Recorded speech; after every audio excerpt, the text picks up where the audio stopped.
Sebagai makhluk yang lemah, manusia memerlukan perlindungan dan landasan yang dapat menenteramkan jiwanya dan menjadi tempat segala pengharapannya.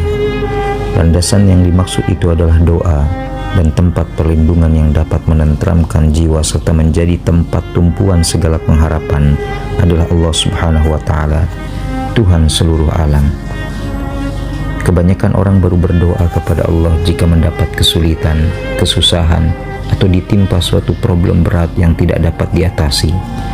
Namun jika berada dalam keadaan senang, sehat, dan penuh kenikmatan, kebanyakan orang melupakan Tuhannya.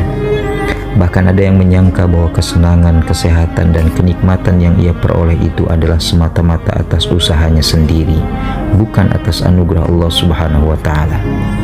Sikap orang yang demikian itu tidaklah benar, sebab ia tidak dapat meletakkan doa pada fungsi yang proporsional, tetapi doa hanya sebagai tempat pelarian untuk memperoleh jalan keluar dari suatu kesulitan yang dihadapi. Doa hanya dipandang sebagai kebutuhan temporer dan sekunder. Jika ia mendapatkan musibah berupa kesulitan dan bencana yang tak bisa diatasi, barulah ia merasa perlu untuk berdoa. Sikap dan sifat yang seperti itu rupanya telah menjadi tabiat manusia dan dilukiskan dalam Al-Quran. Firman Allah Subhanahu wa Ta'ala, "Dan apabila manusia ditimpa bahaya, dia berdoa kepada kami dalam keadaan duduk atau berdiri. Tetapi setelah kami hilangkan bahaya itu darinya, dia kembali ke jalan yang sesat. Seolah-olah ia tidak pernah berdoa kepada kami untuk menghilangkan bahaya yang telah menimpanya."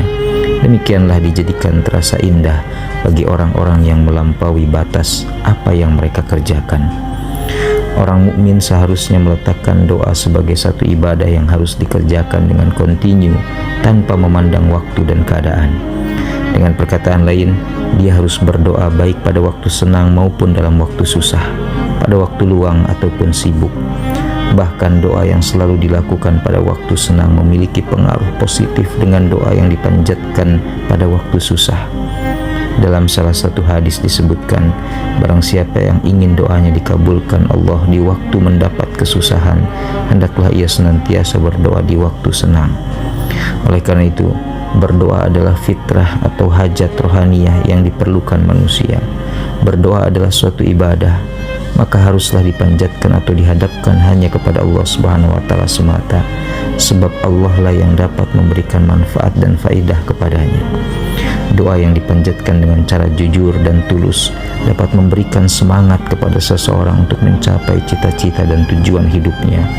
Tak hanya itu, doa juga dapat menerangi seseorang untuk mengatasi berbagai problem hidup yang merintanginya. Oleh karena itu, tepatlah jika Imam Al-Ghazali mengumpamakan doa sebagai perisai yang dapat menangkis senjata yang tajam sekalipun.